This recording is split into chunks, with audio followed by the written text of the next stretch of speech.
અરવિંદ ભુવાજીની વાત કરવા જઈએ તો અરવિંદ ભુવાજીએ પણ માફી માંગી છે મિત્રો। તો અરવિંદજી ભુવાજી કેમ માફી માંગી અને શું કારણ હતું તેના વિશે આપણે ચર્ચા કરીશું। તો મિત્રો વિડીયોની અંદર તમે જુઓ કે અરવિંદ ભુવાજી કેવી રીતે માફી માંગી રહ્યા છે અને શું ચર્ચા થઈ રહી છે તે તમને વિડીયોની અંદર બતાવીશું। તો મિત્રો સૌપ્રથમ તમે આ વિડીયો જુઓ। આજે અમે પાખંડ અને સરકાર વિરુદ્ધની અંદરના મોહિમના ભાગરૂપે આજે અમે મુલા ગામમાં ચાલી રહેલા પાખંડ માટે અહીં આવેલા અને એ સમયે અમે એ સ્થળ પર આજે ઊભા છીએ અને જે સમયે બેઠા હતા ત્યારે અરવિંદ ભુવા કરીને આખું આ એક ચલાવે છે અને એની અંદર અમે લોકો અહીંયા બેઠા હતા એની સાથે વાતચીત કરતા હતા।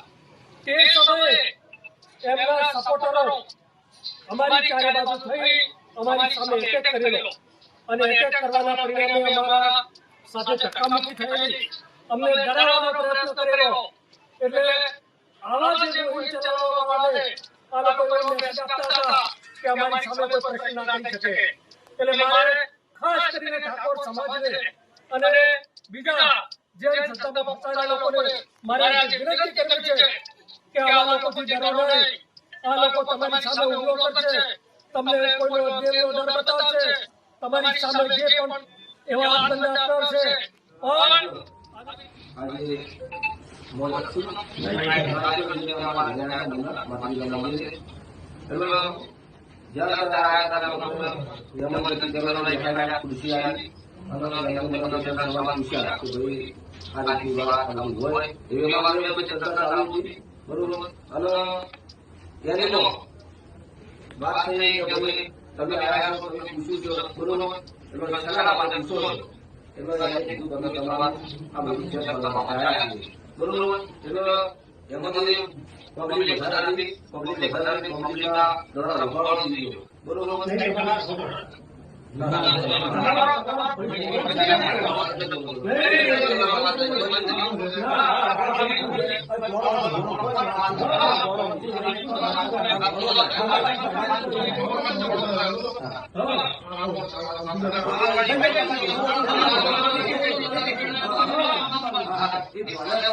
જે કોઈ પહેલી અલગ કાઢી છે બાકી ભાઈ બરોબર એ બધી વાત નહીં કે ફોટો કરી લો બીજા કાઢે તો ભગવાન માટે એવો ફોટો કરવાનો એટલે મારે ચાલશે।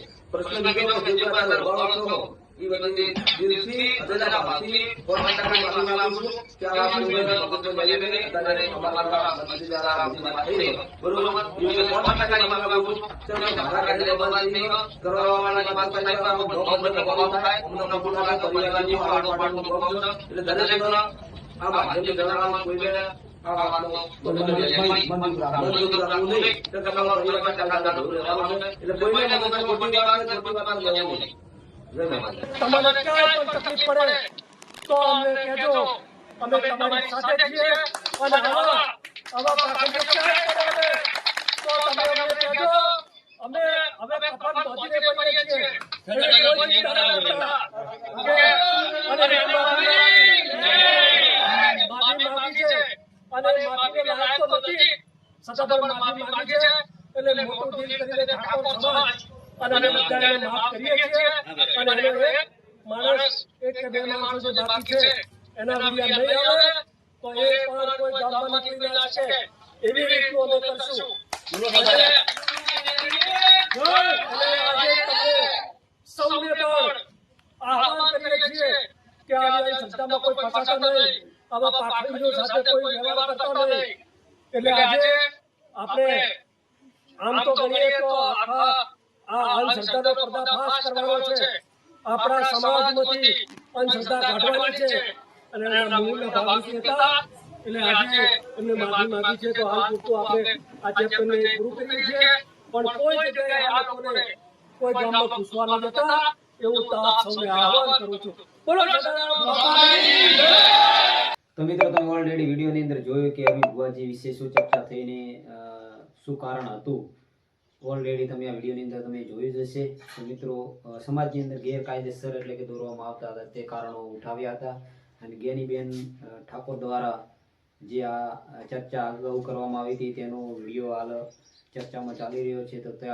તો આ હકીકત હતી અરવિંદ ભુવાજીની કહાની. તો મિત્રો વિડીયોને લાઈક અને સબસ્ક્રાઈબ કરી દેજો.